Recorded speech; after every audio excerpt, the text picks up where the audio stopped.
സാമ്രാജ്യവംശാവലി. കളങ്കമില്ലാത്ത ശുദ്ധമായ സൂര്യവംശത്തിലാണ് അതീവ ശക്തനും ദൂരദേശങ്ങളിൽ പ്രശസ്തനും കരുത്തുറ്റ ഭുജങ്ങളോടുകൂടിയവനും ജനങ്ങളാൽ അത്യധികം സ്നേഹിക്കപ്പെടുകയും ആദരിക്കപ്പെടുകയും ചെയ്ത ഭരണാധികാരി ഖഡ്വാങ്കൻ ജനിച്ചത്. അദ്ദേഹത്തിന്റെ ഭരണകാലം തന്റെ അധീനതയിലുള്ള വൻ ജനസമൂഹത്തിന് പരമമായ ആനന്ദം ചൊരിഞ്ഞു. അദ്ദേഹം സാക്ഷാൽ ദൈവമാണെന്ന പോലെ ജനങ്ങൾ അദ്ദേഹത്തിന് ആദരാഞ്ജലികൾ അർപ്പിച്ചു. ദിലീപൻ എന്നു പേരായ ഒരു മകൻ മാത്രമായിരുന്നു അദ്ദേഹത്തിനുണ്ടായിരുന്നത്. അറിവിന്റെയും സദ്ഗുണങ്ങളുടെയും ശോഭയിൽ അവൻ വളർന്നു. ജനങ്ങളെ സംരക്ഷിക്കുന്നതിലും നയിക്കുന്നതിലുമുള്ള അധികാരവും സന്തോഷവും അവൻ തന്റെ പിതാവുമായി പങ്കുവച്ചു. തന്റെ പ്രജകളുടെ സന്തോഷവും ദുഃഖവും അറിയാൻ അവൻ ജനങ്ങൾക്കിടയിലേക്കിറങ്ങിച്ചെന്നു. അവരുടെ വേദനകളും ദുരിതങ്ങളും എങ്ങനെ അകറ്റാമെന്നും അവരുടെ ക്ഷേമവും ഐശ്വര്യവും എങ്ങനെ ഉറപ്പാക്കാമെന്നും അവനെപ്പോഴും ചിന്തിച്ചു. തന്റെ മകൻ നേർവഴിക്ക് ശക്തനായും സദ്ഗുണസമ്പന്നനായും വിവേകിയായും വളരുന്നത് പിതാവ് കണ്ടു. വിവാഹശേഷം ഭരണത്തിന്റെ ഭാരത്തിൽ ഒരു ഭാഗം അവന്റെ തോളിൽ ഏൽപ്പിക്കാമെന്ന് കരുതി അവനുവേണ്ടി അദ്ദേഹം ഒരു വധുവിനെ അന്വേഷിച്ചു.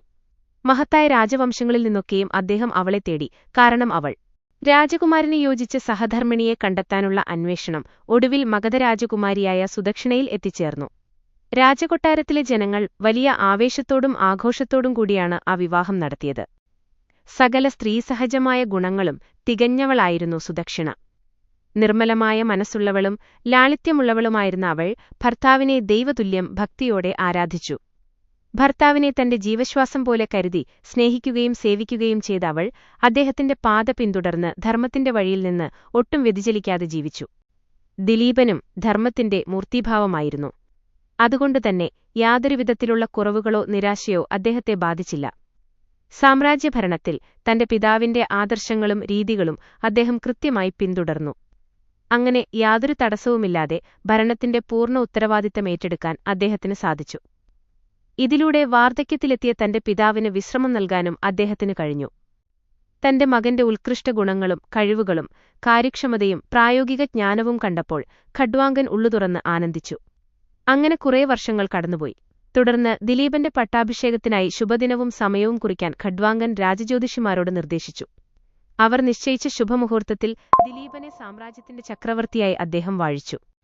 അന്നുമുതൽ സമുദ്രം വരെ പരന്നുകിടക്കുന്ന ആ വിശാലമായ സാമ്രാജ്യത്തിന്റെ അധിപനായും ചക്രവർത്തിയായും ദിലീപൻ ശോഭിച്ചു. 7 സമുദ്രങ്ങളാൽ ചുറ്റപ്പെട്ട ദ്വീപുകളുടെ അധിപനായിരുന്നു അദ്ദേഹം. അദ്ദേഹത്തിന്റെ ഭരണം അത്രമേൽ നീതിയുക്തവും കരുണാനിർഭരവുമായിരുന്നു. ശാസ്ത്രവിധികളോട് ഒത്തുപോയിരുന്നതുകൊണ്ടുതന്നെ ആവശ്യത്തിനുള്ള മഴ ലഭിക്കുകയും വിളവുകൾ സമൃദ്ധമായി ഉണ്ടാവുകയും ചെയ്തു. രാജ്യം മുഴുവൻ പച്ചപ്പണിഞ്ഞ് സമൃദ്ധവും സന്തോഷപൂർണവുമായിരുന്നു. എല്ലാ ഗ്രാമങ്ങളിലും വേദനാദങ്ങൾ മുഴങ്ങിക്കൊണ്ടിരുന്നു. എല്ലായിടത്തും നടക്കുന്ന യാഗങ്ങളിൽ മന്ത്രോച്ചാരണങ്ങൾ അന്തരീക്ഷത്തെ ശുദ്ധീകരിച്ചു. എല്ലാ ജനവിഭാഗങ്ങളും പരസ്പര ഐക്യത്തോടെ ജീവിച്ചു. എങ്കിലും മഹാരാജാവിന് എന്തോ ഒരജ്ഞാതമായ ഉത്കണ്ഠ അലട്ടുന്നുണ്ടായിരുന്നു. അദ്ദേഹത്തിന്റെ മുഖത്തെ തിളക്കം കുറഞ്ഞുവന്നു. കുറച്ചു വർഷങ്ങൾ കഴിഞ്ഞിട്ടും സ്ഥിതി മെച്ചപ്പെട്ടില്ല. നിരാശ അദ്ദേഹത്തിന്റെ മുഖത്ത് കൂടുതൽ ആഴത്തിൽ വരകൾ വീഴ്ത്തി. ഒരു ദിവസം തന്റെ പത്നിയായ സുദക്ഷിണയോട് അദ്ദേഹം തന്റെ വിഷമത്തിന്റെ കാരണം തുറന്നു പറഞ്ഞു. പ്രിയേ, നമുക്ക് കുട്ടികളില്ല. ആ ചിന്ത എന്നെ വല്ലാതെ അലട്ടുന്നു. ഈ ഇക്ഷ്വാകുവംശം എന്നോടുകൂടി അവസാനിക്കുമല്ലോ എന്നോർക്കുമ്പോൾ എന്റെ സങ്കടം ഇരട്ടിക്കുന്നു. ഞാൻ ചെയ്ത ഏതോ പാപം കൊണ്ടാണ് ഈ ദുർവിധിയുണ്ടായത്. ഈ വിധിയെ മറികടക്കാനുള്ള മാർഗം എനിക്ക് നിശ്ചയമില്ല. ഈശ്വരന്റെ അനുഗ്രഹം നേടുന്നതിനും എന്റെ പാപത്തിന് പ്രായശ്ചിത്തം ചെയ്യുന്നതിനും നമ്മുടെ കുലഗുരുവായ വസിഷ്ഠ മഹർഷിയോട് ഉപദേശം തേടാൻ ഞാൻ ആഗ്രഹിക്കുന്നു. ദുഃഖത്താൽ ഞാൻ വല്ലാതെ അസ്വസ്ഥനാണ്. ഭഗവാന്റെ കൃപ ലഭിക്കാൻ ഏറ്റവും നല്ല മാർഗമെന്താണെന്ന് നീ കരുതുന്നു? ഇതുകേട്ട സുദക്ഷിണ ഒട്ടും ആലോചിക്കാതെ മറുപടി പറഞ്ഞു.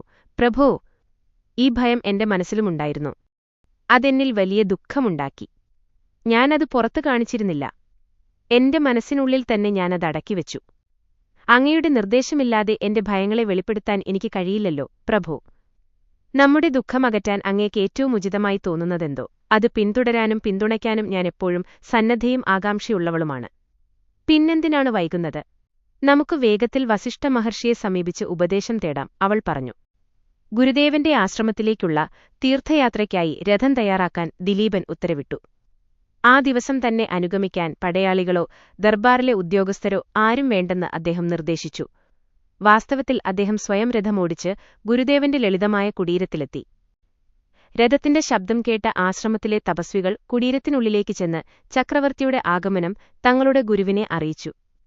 വസിഷ്ഠൻ വാതിൽക്കൽ വെച്ച് തന്നെ അദ്ദേഹത്തെ അനുഗ്രഹിക്കുകയും അദ്ദേഹത്തിന്റെ ആരോഗ്യത്തെക്കുറിച്ചും പ്രജകളുടെയും ബന്ധുമിത്രാദികളുടെയും ക്ഷേമത്തെക്കുറിച്ചും സ്നേഹത്തോടെ അന്വേഷിക്കുകയും ചെയ്തു. സുദക്ഷിണ ഉത്തമ വനിതകളുടെ എല്ലാ ഗുണങ്ങളും ഒത്തുചേർന്ന അരുന്ധതിയുടെ പാദങ്ങളിൽ വീണ് നമസ്കരിച്ചു.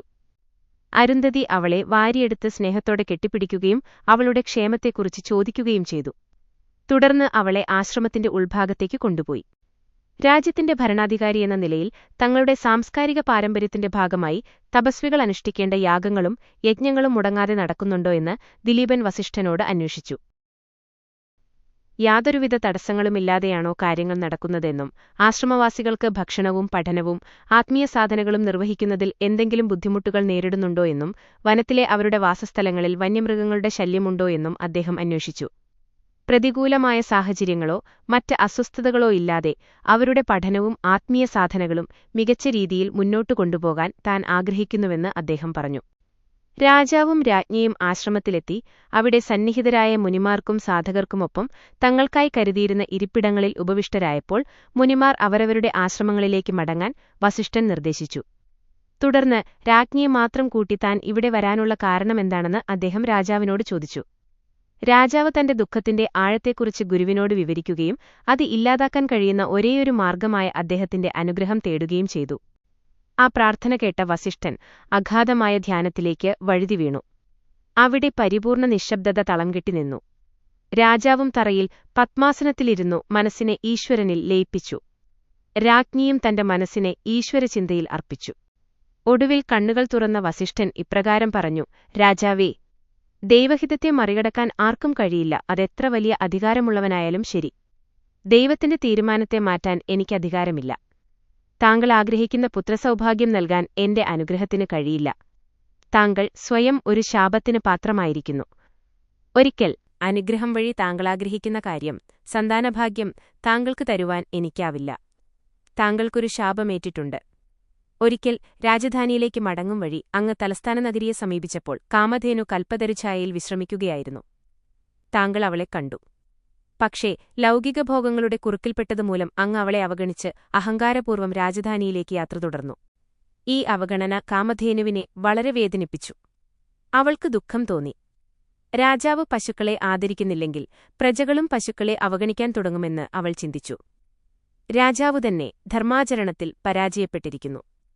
വേദങ്ങളെ ആദരിക്കാത്തവരും വേദാധ്യയനം ചെയ്യുകയും വൈദിക കാര്യങ്ങൾ അനുഷ്ഠിക്കുകയും ചെയ്യുന്ന ബ്രാഹ്മണരെ ബഹുമാനിക്കാത്തവരും മാതൃസമകളായ ഗോക്കളെ അവഗണിക്കുന്നവരുമായ രാജാക്കന്മാർ സ്വതന്ത്രമായി നിർഭയമായി ഭരണം തുടർന്നാൽ രാജ്യത്തിൽ ധർമ്മമുണ്ടാവാകയില്ലെന്ന് അവൾ പറഞ്ഞു. ഇക്കാരണത്താൽ കാമധേനു തങ്ങളുടെ വംശം നിലച്ചുപോകാൻ സന്താനമുണ്ടാകാതിരിക്കട്ടെ എന്ന് ശപിച്ചു. അവൾ അന്ന് ശാപമോക്ഷവും പ്രഖ്യാപിച്ചു. ഗുരുവിന്റെ ഉപദേശപ്രകാരം വിനയത്തോടും ആദരവോടും കൂടി പശുവിനെ പരിചരിക്കുകയും ഭക്തിപൂർവ്വം ആരാധിക്കുകയും ചെയ്താൽ ശാപമോക്ഷം സിദ്ധിക്കുന്നതും അവകാശിയായ പുത്രനെ ലഭിക്കുന്നതുമാണ്. അതുകൊണ്ട് ഈ നിമിഷം മുതൽ പുണ്യഗ്രന്ഥങ്ങളിൽ പറഞ്ഞ പ്രകാരം രാജ്ഞിയും ഒന്നിച്ച് ഗോവിനെ ആരാധിക്കുകയും പരിചരിക്കുകയും ചെയ്തു തുടങ്ങൂ. താങ്കൾക്ക് തീർച്ചയായും പുത്രനുണ്ടാവും. ഗോക്കൾ മേച്ചിൽ സ്ഥലത്തുനിന്നും വീട്ടിലേക്ക് മടങ്ങാനുള്ള സമയം അടുത്തിരിക്കുന്നു. എന്റെ നിധിയായ നന്ദിനിയെന്ന ദേവഗോവ് അതാ ആശ്രമത്തിലേക്ക് നടന്നെടുക്കുകയാണ്.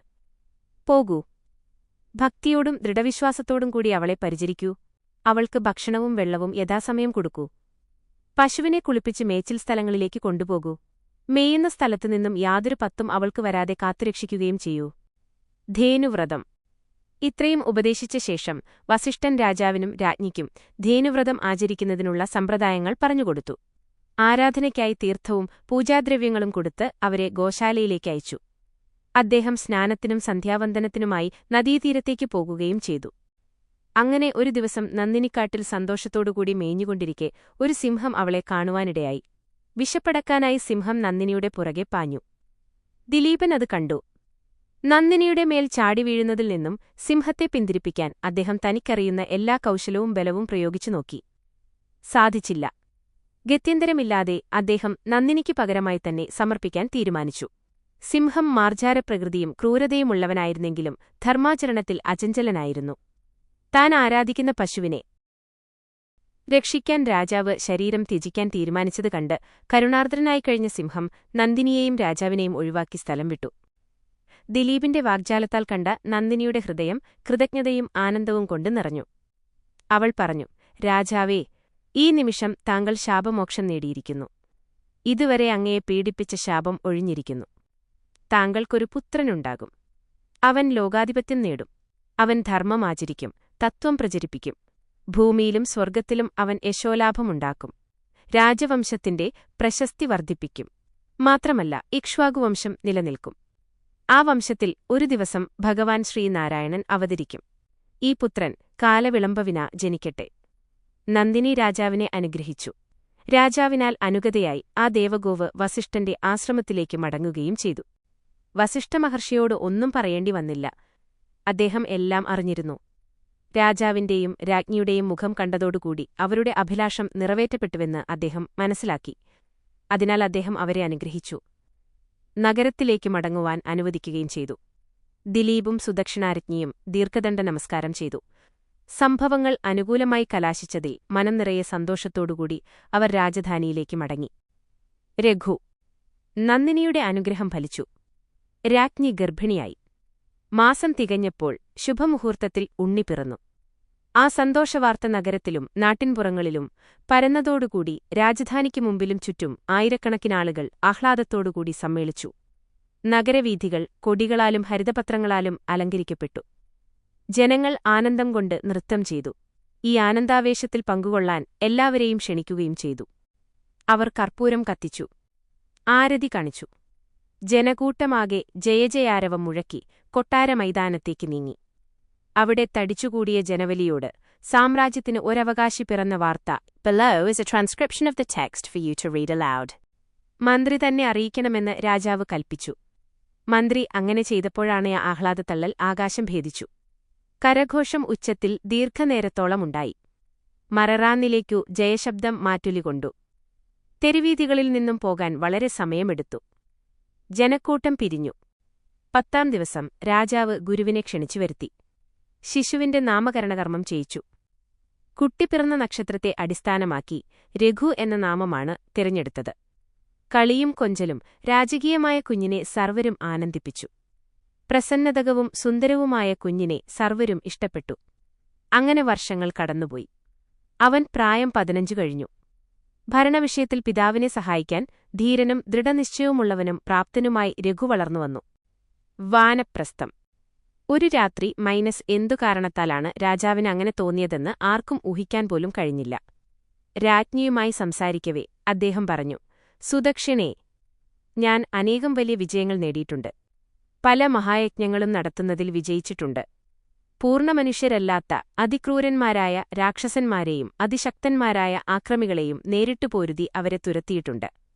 സർവോപരി അമൂല്യമായ രത്നമെന്ന പോലെ ഒരു പുത്രനെക്കൊണ്ട് നാം അനുഗ്രഹീതരുമാണ്. നമുക്കിനിയൊന്നും കിട്ടേണ്ടതില്ല. ശിഷ്ടജീവിതം ഇനി നാം ഈശ്വരാരാധനയ്ക്കും മറ്റും ചെലവഴിക്കണം. രഘു എല്ലാ നല്ല ഗുണങ്ങളുടെയും നിലയമാണ്. അവൻ ഏതു നിലയിലും സാമ്രാജ്യത്തിന്റെ ഭരണച്ചുമതല ഏറ്റെടുക്കുവാൻ അർഹനാണ്. രാജ്യം അവനെ ഏൽപ്പിക്കുക. വനാന്തരത്തിലെ നിശബ്ദതയിലേക്കു നമുക്കു പോകാം. ഫലമൂലാദികൾ ഭക്ഷിക്കാം. സുഖഭോഗങ്ങളിൽ തീവ്രവിരക്തിയുള്ളവരും ദൈവീക ചിന്തയിലമരും ഈശ്വരാദിമുഖമായ അഭിലാഷങ്ങൾ മാത്രമുള്ളവരുമായി ജീവിക്കാം. അത്തരം സന്യാസിമാരെ ശുശ്രൂഷിക്കാം. ശ്രവണം കൊണ്ടും മനനം കൊണ്ടും നിധിധ്യാസനം കൊണ്ടും ഓരോ നിമിഷവും പവിത്രീകരിക്കാം. തമോഗുണങ്ങളെ അടിസ്ഥാനമാക്കിയുള്ള മന്ദതയ്ക്ക് നാം ഒരു നിമിഷം പോലും ഇനി കീഴടങ്ങിക്കൂടാ. ഈ തീരുമാനത്തോടെ അവർ രാത്രി വിശ്രമിച്ചു. പ്രഭാതമായപ്പോൾ മന്ത്രിമാരെ തന്റെ സന്നിധിയിലേക്ക് വിളിച്ചുവരുത്തി. തന്റെ പട്ടാഭിഷേകത്തിനും വിവാഹത്തിനും വേണ്ട എല്ലാ ഒരുക്കങ്ങളും ചെയ്യാൻ നിർദ്ദേശം നൽകി. പൂർണ്ണമായ ത്യാഗമനോഭാവത്തോടുകൂടി അദ്ദേഹം രാജ്ഞിയോട് അവരുടെ ആഗ്രഹമെന്താണെന്ന് ചോദിച്ചു. അവർ ആനന്ദത്താലും കൃതജ്ഞതയാലും കണ്ണുനീർ പൊഴിച്ചു പറഞ്ഞു, നാഥാ, എനിക്കിതിപ്പുറം എന്തൊരു മഹാഭാഗ്യമാണ് ലഭിക്കേണ്ടത്. ഞാൻ അങ്ങയുടെ ആജ്ഞ അനുസരിക്കേണ്ടവളാണ്. അങ്ങയുടെ തീരുമാനത്തോടുകൂടി നമുക്ക് മുന്നോട്ടു പോകാം. അവരുടെ ഉത്സാഹത്തുള്ളലും പൂർണ്ണസമ്മതത്തോടുകൂടിയുള്ള സ്വീകരണവും ചക്രവർത്തിയുടെ തീരുമാനത്തെ കൂടുതൽ ബലപ്പെടുത്തി. ദിലീപൻ മന്ത്രിമാരെയും പണ്ഡിതന്മാരെയും ഋഷിമാരെയും ക്ഷണിച്ചുവരുത്തി. തന്റെ തീരുമാനം അവരെ അറിയിച്ചു. അവർ അതിന് ഹൃദയപൂർവമായ സമ്മതം നൽകി. 2 കാര്യങ്ങളും ഏറ്റവും ആഘോഷമായി നടത്തപ്പെട്ടു. അനന്തരം പിതാവ് രാജകുമാരന് ഭരണവിഷയത്തിൽ വിലപ്പെട്ട ഉപദേശങ്ങൾ നൽകി. വേദാധ്യയനം പുഷ്ടിപ്പെടുത്തുന്നതിന്റെയും വേദികളായ കാര്യങ്ങളിൽ അഗാധമായ ജ്ഞാനം നേടിയിട്ടുള്ള വിദ്വാൻമാരെ സംരക്ഷിക്കുന്നതിന്റെയും ജനകീയ പുരോഗതി ത്വരിതപ്പെടുത്തുന്ന നിയമങ്ങൾ നിർമ്മിക്കുന്നതിന്റെയും ആവശ്യകത ഊന്നിപ്പറയുകയുണ്ടായി. ഇതിനുശേഷം അദ്ദേഹം രാജ്ഞിയോടുകൂടി ഈശ്വരകാര്യങ്ങളും നേടുന്നതിനുവേണ്ടി വനത്തിലേക്കു പുറപ്പെട്ടു. രഘുവിന്റെ ഭരണം. ആ ദിവസം മുതൽ രഘുചക്രവർത്തി ഭരണമേറ്റു. പണ്ഡിതന്മാർ നൽകിയ നിർദ്ദേശങ്ങൾ സ്വീകരിച്ചു. 2 ദേശങ്ങൾ മുൻനിർത്തിയായിരുന്നു ഭരണം.